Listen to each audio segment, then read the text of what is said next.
Não sei bem o que foi, né? Deu um jeito ali, fazendo um esforço, e ficou com essa região aqui bem dolorida, né?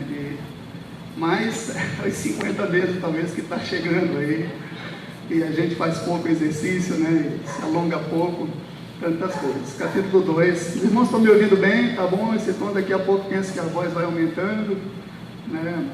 Mas vamos lá, Josué, capítulo 2.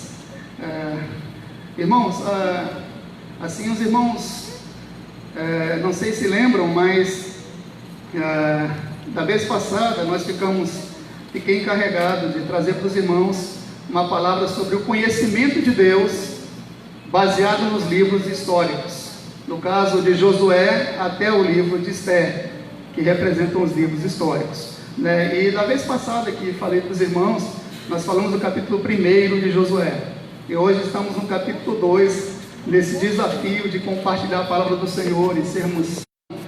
estamos para Josué capítulo 2, o Renzo já leu com os irmãos, não sei se chegou alguém depois, eu vou ler até o 7 novamente, do 1 ao 7, e fazer as aplicações, mas já quero fazer assim um panorama do livro de Josué, a história do livro de Josué. Por exemplo, o livro de Josué é o primeiro dos livros históricos, e o nosso desafio é o conhecimento de Deus através desses livros. Como é que Deus se revela, como é que Ele se mostra, como é que Ele age.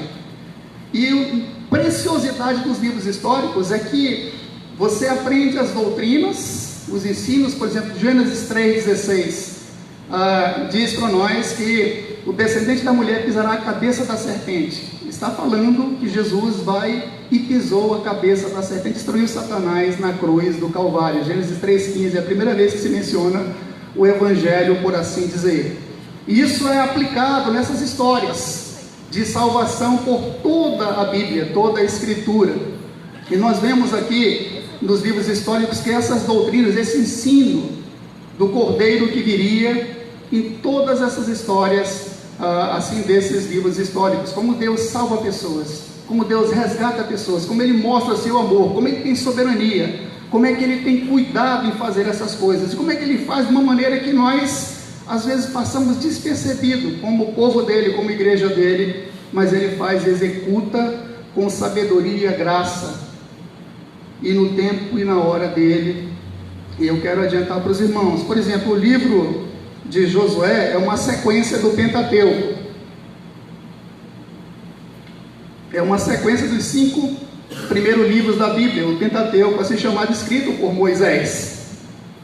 E nesse livro de Josué, Moisés é morto, já inicia o capítulo dizendo que Moisés, meu servo, é morto, e Deus levanta Josué como líder agora do seu povo, e dá a missão para Josué. Josué tinha que atravessar agora não mais o Mar Vermelho, mas o rio, o Jordão, e do outro lado tinha Jericó e as cidades para serem assim desapropriadas, né? Eles tinham que tomar posse daquela terra, e havia 7 nações ali em Canaã. Essa era a missão dada a Josué, dada ao povo de Israel, ele como líder diante disso. Mas é interessante que no meio desse percurso nós encontramos essa mulher chamada, capítulo 2, que é o nosso personagem dessa noite, chamada Raabe. Encontra-se uma mulher, e Deus está fazendo o que com Israel? Deus está cumprindo a sua promessa. Deus está com todo o exército de Israel, está lá em Sitim, lá está o Jordão, do outro lado está Jericó, totalmente fortificada, muros grossos, cabia uma casa em cima, uma carruagem podia andar em cima dos muros. E aí Deus nos surpreende nessas histórias, como Ele se revela Salvador, como Ele faz uma coisa assim que nós não esperamos, né? Ele nos surpreende mesmo, né? E essa história diz o seguinte, só voltar lá os versículos ainda com os irmãos, os capítulos, aliás os versículos, para nós pegarmos o fio da meada aí. Diz assim, capítulo 2, vamos ler do 1 ao 7, que ele faz um resumo, e eu vou dividir pelo menos em 3 pontos a leitura, e vamos ver alguns outros textos, mas voltamos para aí. E diz assim: de Sitim enviou Josué, filho de Num, 2 homens, secretamente, como espias, dizendo: andai e observai a terra e Jericó. Foram, pois, e entraram na casa de uma mulher prostituta, cujo nome era Raabe, e pousaram ali. Então se deu a notícia ao rei de Jericó, dizendo: eis que esta noite vieram aqui uns homens dos filhos de Israel para espiar a terra. Mandou, pois, o rei de Jericó dizer a Raabe: faze sair os homens que vieram a ti e entraram na tua casa, porque vieram espiar toda a terra. E aí a mulher tem uma ação inesperada, né? Ela podia ter entregue os homens, mas ela não faz isso. Deus tinha um plano aqui com esta mulher, e tem planos com pessoas hoje, só que às vezes nós não temos, só que às vezes a igreja não vê como igreja. Verso 4: a mulher, porém, havia tomado e escondido os 2 homens, e disse: é verdade que os 2 homens vieram a mim, porém eu não sabia de onde eram. Havendo-se de fechar a porta, sendo já escuro, eles saíram, não sei para onde foram, ide após eles depressa, porque os alcançareis.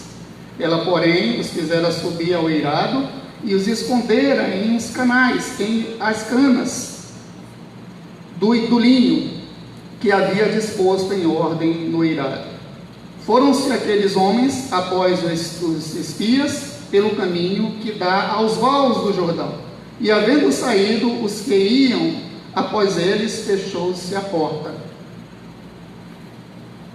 Até aí o verso, né? É bem interessante. Estava fazendo panorama histórico com os irmãos, né? Está Sitim, Israel está acampado, aquele grande exército, né? Lá está o Jordão e lá está Jericó. Josué designa 2 homens, 2 jovens, o texto diz lá na frente que eram jovens, e eles vão espiar a terra, vão ver as fraquezas da terra, vão ver como é que militarmente eles poderiam invadir ali Jericó. E aqueles 2 espias, a primeira coisa que eles fazem, eles entram no bordel, eles entram numa casa de prostituição, e a dona desse bordel chama-se Raabe. A casa ficava em cima do muro, e eram muros largos. Dizem que usava uma carruagem, andava ali em cima tranquilamente. Tanto é que se constrói uma casa. E eles não entraram ali com malícia, não entraram ali para outras coisas, entraram ali porque era uma coisa estratégica. Naquele local, naquela casa, naquele prostíbulo mesmo, entravam e saíam pessoas, entravam e saíam homens, talvez de todas as nacionalidades. E eles entram naquela casa, e alguém deu notícia ao rei. Aqueles povoados ali, Jericó, tinha um rei também, era como se fosse um feudo naqueles dias ali do rei de Jericó, e deram notícia para ele. Contaram, disseram, deduraram mesmo, né, usando essa palavra, né, apontaram, dedurar e apontar mesmo, e disseram: olha, entraram 2 homens aí, e eles são da nação de Israel. E é interessante porque Israel estava acampado lá em Sitim, e pessoas tinham ouvido falar sobre isso. Imagina só, se ali não era um lugar onde tinha muitas informações, entravam muitas pessoas. Imagina quantas vezes Raabe ouviu pessoas dizer: olha, lá saiu um povo lá de Israel há 40 anos, e eles fizeram grandes coisas. Eles vêm, olha, abriram o mar vermelho, destruíram 2 reis, e eles vêm em direção a nós. E isso é bem interessante. Então Josué envia esses espias, e os espias se veem numa situação bem perigosa, é uma situação meio de suspense. O texto narra com certo suspense essa situação, porque o rei vai lá e diz: olha, vai e manda que Raabe entregue os homens que entraram na sua casa, porque foram vistos lá, e ele sabia. E diz que assim, o próprio rei tinha consciência, sabia, tinha informação que Israel, aquele grande exército, estava, não era, possivelmente não era assim fora do seu conhecimento, né, que tinha um grande exército lá em Sitim. E isso, pelo próprio texto, você verifica e percebe essa situação. Mas é interessante que ela não entregue esses homens. É interessante que essa mulher, Raabe, você verifica que como Deus age, irmãos, e a lição que eu fiquei pensando para tirar desse texto, que eu fiquei, olha, Deus salva as pessoas mais improváveis em lugares mais improváveis. Deus sempre nos surpreende. Fazemos as nossas campanhas, fazemos os nossos planos, projetos, mas Deus sempre nos surpreende, irmãos. Era improvável que uma mulher daquela Cananeia, de uma nação pagã, uma mulher pagã, idólatra, ela simbolizava aquelas 7 nações que Deus tinha mandado destruir. Ela era como se fosse um espelho de como era aquela nação. E Deus resolve salvar essa mulher na sua soberania. E é todo um enredo, todo um cuidado, toda uma situação. E essa mulher é evangelizada num prostíbulo. Eu não estou usando a palavra evangelizada, é claro, trazendo do Novo Testamento para o Velho Testamento a palavra evangelizada no sentido de conhecer o Deus de Israel. Essa mulher era uma prostituta, ela tinha bens. Pelo texto você vê que ela era uma espécie de uma cafetina, e ela sustentava a sua parentela toda. Ela manda depois trazer toda a sua parentela. Ela tinha assim alguma influência sobre os seus parentes, seu pai, sua mãe, seus irmãos. É assim mesmo o texto que revela para nós. E é improvável às vezes para nós que Deus vai chamar pessoas nesses lugares, e nessa circunstância, com esse perfil. Às vezes nós vemos pessoas bem diferentes, né, com uma outra maneira, um outro vestimento, outro lugar, né, mas Deus chama pessoas no campo de futebol, numa cadeia. Deus chama pessoas, tem planos para chamar pessoas numa universidade mesmo, e até aqui num lugar desse, numa igreja. Deus chama pessoas, e Deus fala para elas, né? E é interessante, né, que essa mulher, né, ela muitas vezes, você vê aqui no verso, a partir do verso 9, né, essa questão da mentira aqui, a gente tem que ter um pouquinho do cuidado. Apesar de Raabe, que ela mentiu no texto mesmo, né, não dá para esconder isso, né, eu queria passar isso, nem mencionar isso, passar de largo, mas não dá não, né. Raabe era como se fosse vou usar a expressão, nova convertida. Ela estava ainda crescendo na graça e no conhecimento do Senhor Jesus. Ela usa o recurso que ela tem ainda. Ela já tem fé. Ela já tem fé no Deus de Israel, mas ela ainda não tem certos entendimentos, certas compreensões. Por isso ela usa esse recurso, esse expediente aqui, para fazer uma coisa certa, porém com uma situação errada. A Bíblia não apoia contarmos mentira para termos benefício nenhum, de forma nenhuma. Ainda que a causa seja boa, não é isso que o texto está dizendo aqui. Ainda que o que Deus elogia, diz, e a Bíblia diz, é a sua fé. Ele elogia a fé de Raabe, ele fala da virtude da sua fé, onde ela deposita, mas ela precisava ainda crescer na graça e no conhecimento do Senhor.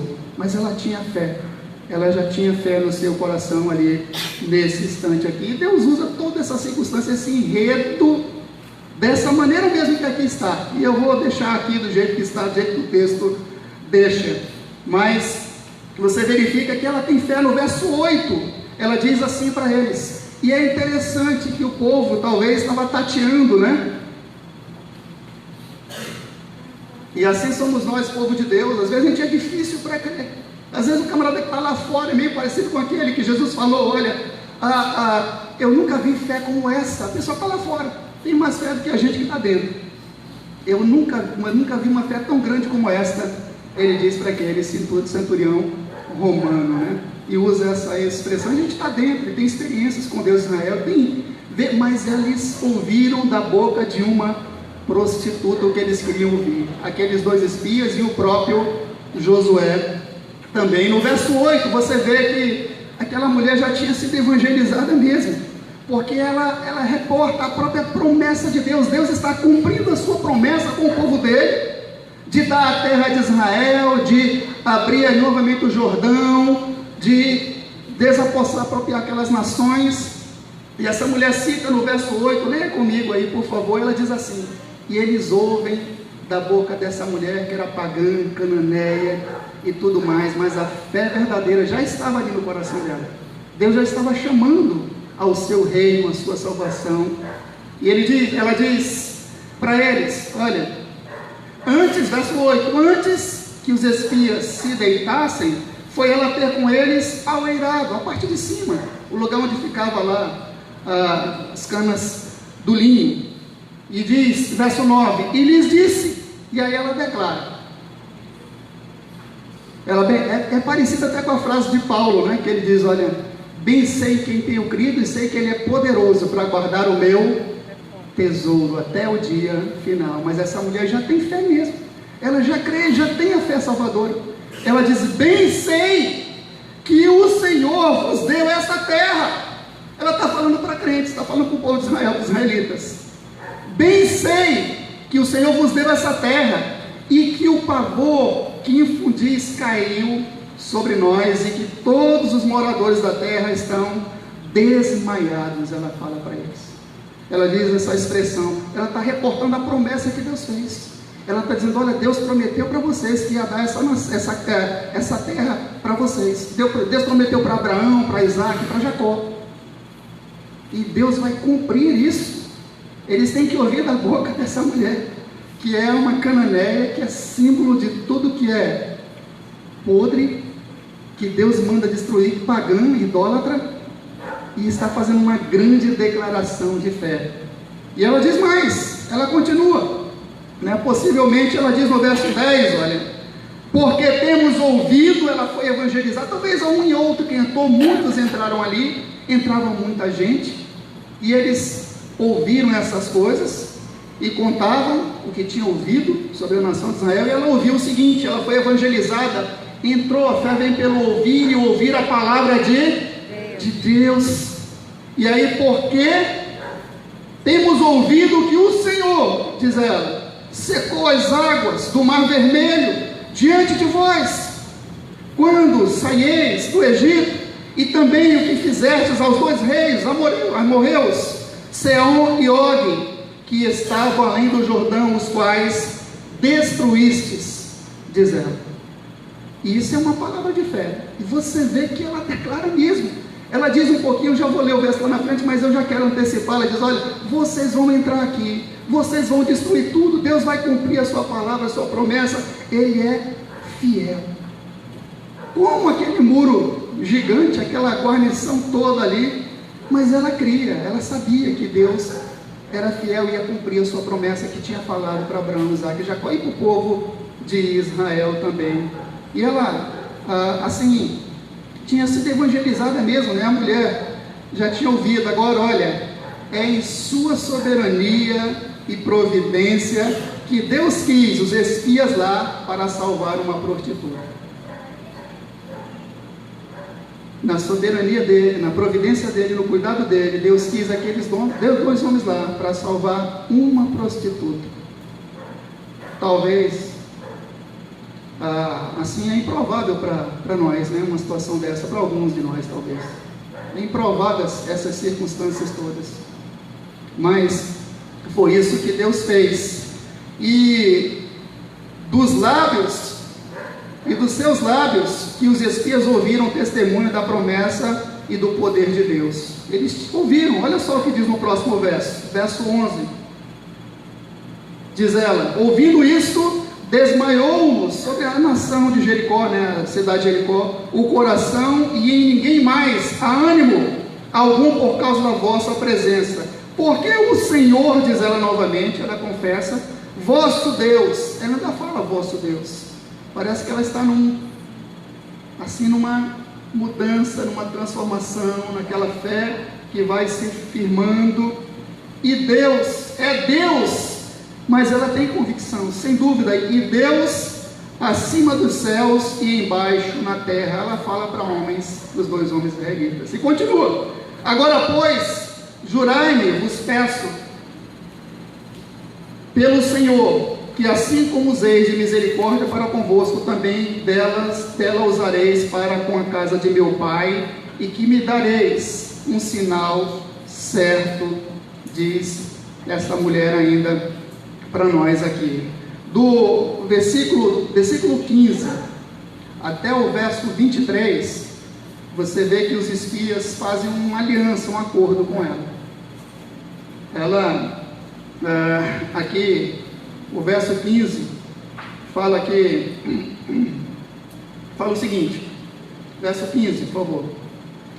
Ela então os fez descer por uma corda pela janela. Ela então os fez descer por uma corda pela janela, porque a casa em que residia estava por sobre o muro da cidade. Diz aqui o texto para nós. E ela fez um acordo com eles. Antes de acontecer esse fato aqui, a história ela vai para frente, vai para trás, tem que verificar quando ela faz esse acordo, essa palavra aqui, esse acerto, mas ela acerta com os espias, né? E os espias dizem para ela: olha, se nós formos e você não denunciar, porque ela tinha dito para eles, para que eles poupassem a vida dela, dos irmãos, da mãe, do pai, de toda a sua parentela. E eles dizem: olha, e eles desceram esses dois homens, ela desce, por uma corda, um cordão escarlate, uma corda mesmo.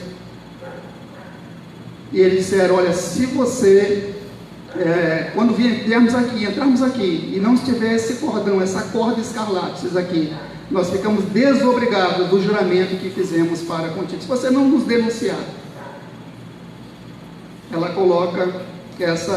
Eles colocam essa expressão para ela, né? Está no verso 18, seguindo nós, verso 18, verso 18, por favor, seguindo nós a terra, não atares este cordão, fio de escarlata, a janela por onde nos fizeste descer, e se não recolheres em casa contigo teu pai, tua mãe, teus irmãos e toda a família do teu pai. Era um acordo, era uma aliança, e tinha aquele cordão para identificar a casa, porque como saber quando todo o exército invadisse ali a Jericó? E esse era o acerto, esse era o acordo. Isso foi o que eles fizeram em aliança ali com esta mulher, né? E ficou acertado. Me chamou a atenção ainda o verso 21. Se você verificar no verso 21, diz assim: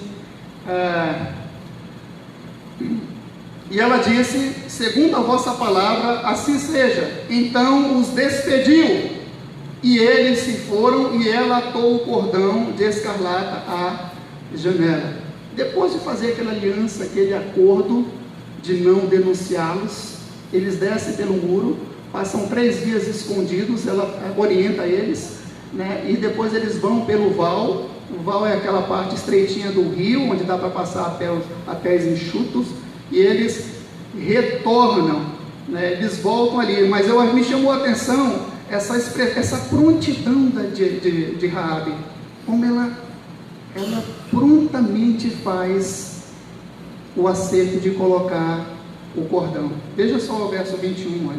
Ela despede, verso 21, e ela disse: segundo a vossa palavra, assim seja. Então os despediu, e eles se foram, e ela atou o cordão de escarlata na janela. Eu tinha um verso para colocar lá de Hebreus, eu quero só citar, né? Eu não quero colocar muitos versos aqui, mas diz: olha, hoje, se ouvirdes a sua voz, diz lá em Hebreus, não endureçais o vosso coração, como foi na provocação do deserto. Precisa uma prontidão, precisa uma entrega rápida, como Raabe fez. Hoje, se ouvirdes a sua voz, falando do Espírito Santo de Deus, falando aos nossos corações. Depois, no verso 24, os espias relatam os acontecimentos a Josué. Veja aí o verso 24, por favor. E disseram a Josué: certamente o Senhor nos deu toda essa terra nas nossas mãos, e todos os seus moradores estão desmaiados diante de nós. Eles retornam a Josué e contam tudo o que ocorreu ali, com aquela situação, aquela mulher, o acordo e o acerto que foi feito com o cordão escarlata e tudo, poupar a vida dela. Mas é muito interessante, porque assim, você encontra essa mulher Raabe no Novo Testamento, 2 passagens. Nós encontramos lá em Hebreus capítulo 11, o verso é o 31. Hebreus 11, o verso é o 31. E Raabe está, uma mulher que está na galeria dos heróis da fé, do capítulo 11. Ela é mencionada nessa galeria, é uma das heroínas da fé. E o texto diz assim sobre Raabe, capítulo 11, verso 30 e 31. Está no 31, versículo 31, mas vamos ler do 30 porque fala da queda dos muros de Jericó. Capítulo 11 de Hebreus, versículo 30 e 31. Olha o que diz. Aqui a galeria da fé, no capítulo 11, homens que pela fé em Deus, né, diz a própria escritura, diz a própria palavra, né, fecharam bocas de leões, entraram antes da terra, homens do quais o mundo não era digno, diz aqui o texto para nós, e falando dessa mulher Raabe, diz assim, verso 30, pela fé, ruíram os muralhas de Jericó, depois de rodeada por 7 dias, pela fé, Raabe o quê? A meretriz não foi destruída. Me chamou a atenção a palavra destruída, não é isso? Com os desobedientes, porque acolheu com paz aos espias. E depois Tiago menciona que Raabe, né, a fé dela desembocou em obras. Ele diz, olha, ela não foi justificada por obras, porque ela creu. E Tiago usa o exemplo dela no capítulo 2 também, de Tiago, verso 25, o qual nós não vamos ler, mas você talvez conheça essa passagem, 2,25, diz que ela foi justificada, porque a fé dela desembocou em obras, não era uma fé inoperante, era uma fé que produziu, que mudou, que transformou verdadeiramente. Mas o que tem mais ainda para falar dessa mulher Raabe, irmãos? Se você observar lá na frente, voltando lá para Josué, volte lá por favor para Josué, que é o nosso texto base, e você verifica no capítulo 6, que os espias e Josué cumprem a palavra de salvar Raabe.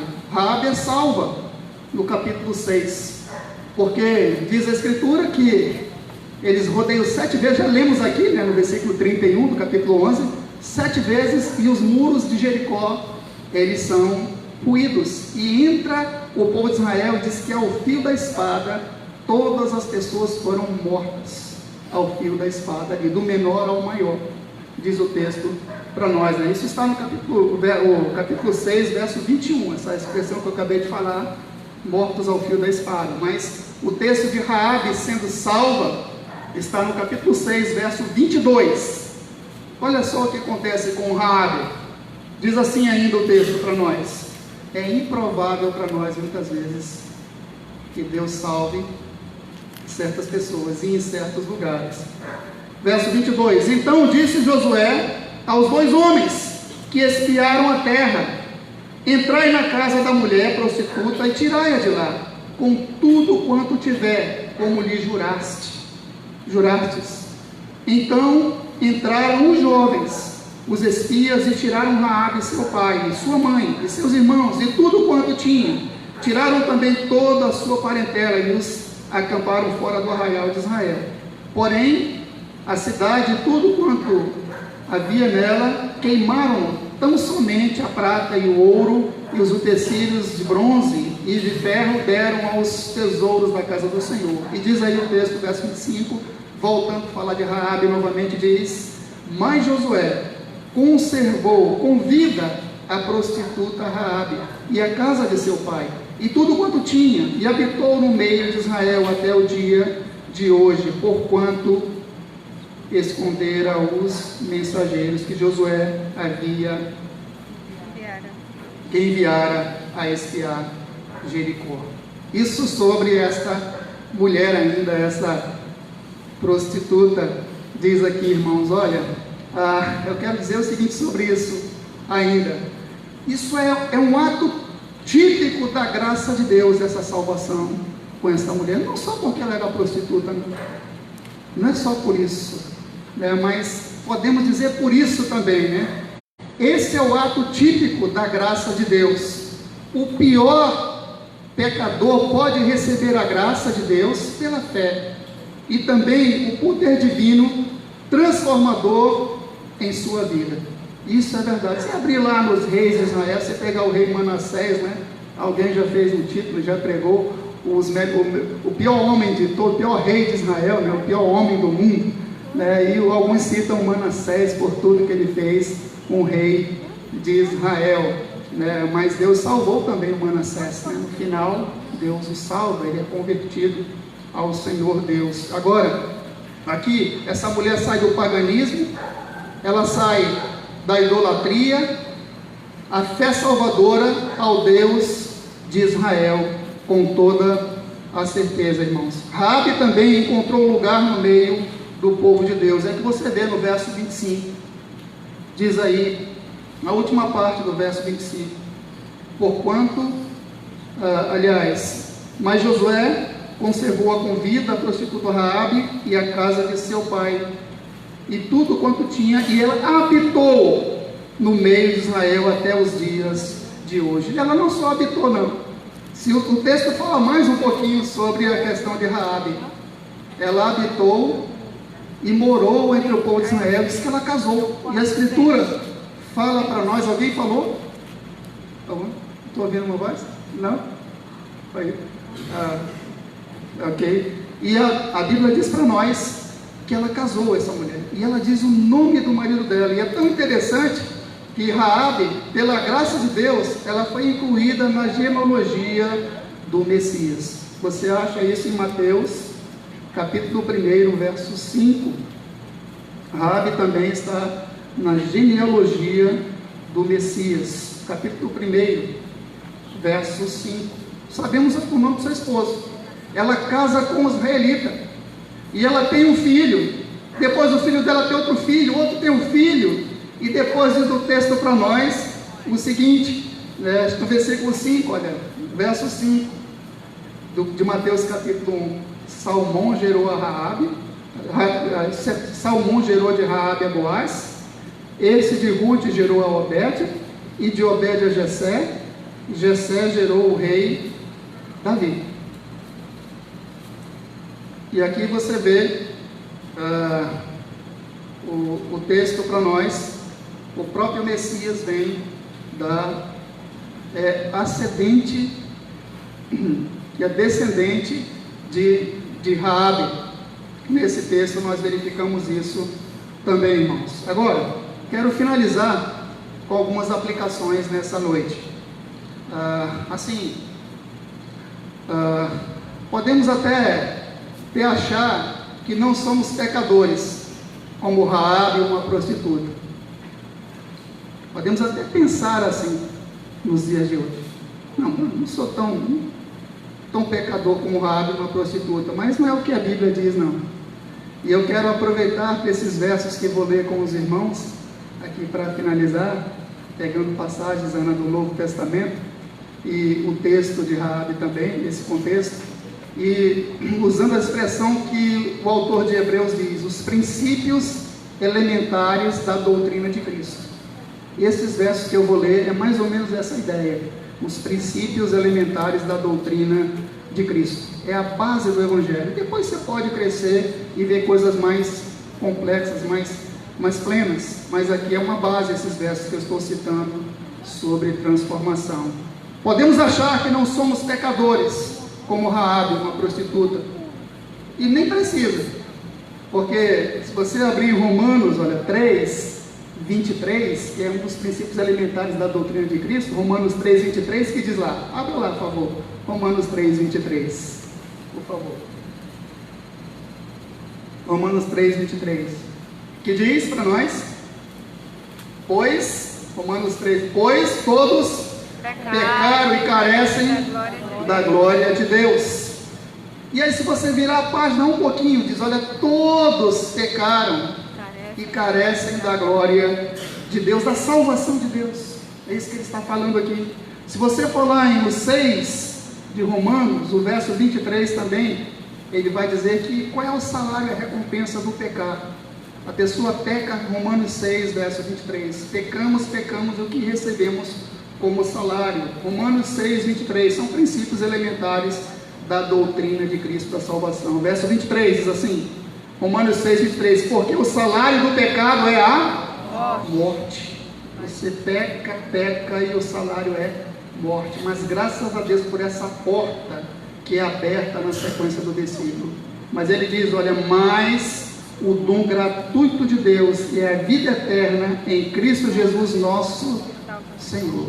É como Jesus fala que Ele é a porta das ovelhas. Aquele que entrar por mim, entrará, sairá, achará pastagem e será salvo. E é o que Ele coloca aqui para nós nesses termos. Foi o que aconteceu com Raabe e a meretriz. Foi o que aconteceu com Raabe, essa mulher que era prostituta. Olha, se nós voltarmos um pouquinho, olha, para o verso 22, aí mesmo desse capítulo, olha só o que ocorre com Raabe e que ocorre com todas as pessoas, todo aquele que exerce fé em Jesus, né? Verso 22 diz assim: aconteceu isso com Raabe no verso 22, e pode acontecer com muitos, tem acontecido, pode acontecer com você. Verso 22 diz assim: agora porém, libertos do pecado, aquela mulher do paganismo, da idolatria, da prostituição, libertos do pecado, diz, transformados, diz, não é isso? Em servos de Deus. Houve uma transformação em servos de Deus, tendo o vosso fruto para a santificação e por fim a vida eterna. Irmãos, isso que aconteceu com ela foi conversão mesmo, foi mudança de vida.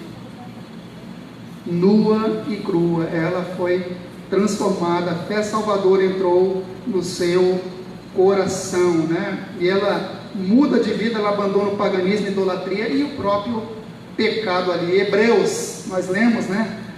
Pedro, capítulo 11, verso 31, diz que pela fé, Raabe, a meretriz, não foi destruída com os desobedientes, porque acolheu com paz os espias. Quero dizer sobre a fé salvadora, Orlando. Eu quero dizer, Rodrigo, sobre a fé salvadora. A fé salvadora nos compromete em um relacionamento com Cristo. Romanos 10, verso 4, fala isso. Romanos 10, verso 4, fala essa expressão, 10, 4. Romanos 10, verso 4, ele fala isso. Ele diz assim: porque o fim da lei é Cristo, para a justiça de todo aquele que crê. O fim da lei é Cristo, para a justiça de todo aquele que crê. Ele é a justiça de Deus, Ele é a nossa justiça. O justo morre pelos injustos, diz a Escritura Sagrada para nós. Agora, diz aí esse verso, né, o que lemos, né, para a justiça de todo aquele que crê, irmãos. Agora, esse crer não é você fazer adesão ao rol de membresia de uma igreja, não, qualquer que seja. Esse crer não tem nada a ver com essa adesão ao rol de membresia de uma igreja, pertencer a um grupo religioso. Eu sei que você sabe disso, mas eu estou falando para você, porque eu creio que Deus mandou repetir, mesma coisa que você já sabe, nesse sentido aí. Esse crer, irmãos, traz implicações. Todo aquele que crê traz implicações. É o que o João diz lá na sua epístola, no capítulo 1, verso 6. Se alguém diz ter comunhão com ele e vive nas trevas, é mentiroso. Ele amarra a coisa, ele deixa tudo amarradinho. Esse crer é dessa forma, é desse jeito, é desse jeitinho mesmo, né? Por quê? Porque nele não há trevas nenhuma, João diz no capítulo 1, do verso 5. Porque nele, se alguém diz que tem comunhão com ele, se alguém diz que tem fé nele, se alguém diz que crê nele, ele diz, porque nele não há treva nenhuma. Eu convido você, aliás, somos convidados a crer dessa forma, a crer como Raabe creu, a crer mesmo com todo o seu coração, a crer verdadeiramente, a crer não só de estar no rol de membro de uma igreja, a crer. Aquele que crê, diz ainda, aqui é João, estou citando os versículos de João, né? João 2,6, a epístola de 1 João. Aquele que crê deve andar como ele andou. A minha intenção com esses versos era amarrar um após o outro, né? Aquele que diz que conhece e vive pecando está nas trevas. ele diz. É mentiroso, ele fala. Devemos andar como ele andou. Esse crer torna Cristo o Senhor absoluto da tua vida. E eu quero realmente finalizar com essa expressão. Esse crer torna o Senhor Jesus como o Senhor absoluto da tua vida, né? Na tua vontade, no teu querer, nas tuas decisões, né? Esse crer nos faz orar sim. E eu pensei em sugerir para nós essa oração: Senhor, faz em mim o teu querer. Esse crer nos faz orar dessa forma. Vamos orar dessa forma? Não sei, espero. Vamos orar dessa forma. Feche os seus olhos, aí mesmo, do jeito que está, sentados mesmo. Esse crer nos faz orar: Senhor, faz de mim o teu querer. Pai, nós queremos louvar o teu nome.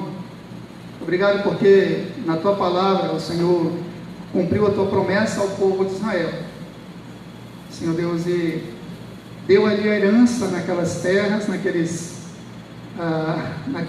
Canaã ali, física, Senhor, e foram conquistando terras, foram conquistando aqueles locais, mas o Senhor cumpre a tua palavra, assim, em salvar pessoas também.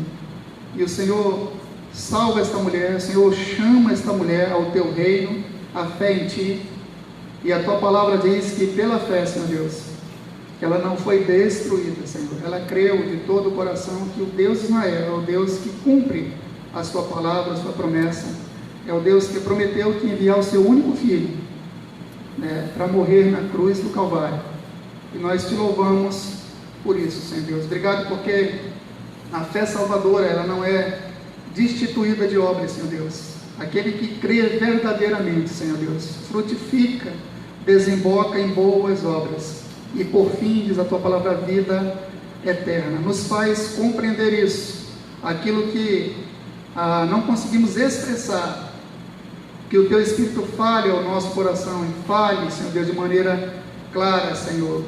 Como diz tua palavra, hoje, se ouvides a sua voz, diz o Espírito Santo, não endureçais o vosso coração. Senhor Deus, bendizemos o teu nome e te agradecemos, Pai, pelas tuas obras nas nossas vidas e na vida de muitos. Obrigado porque tu nos surpreende em muitas circunstâncias, Pai. No teu nome oramos, em nome de Jesus. Amém.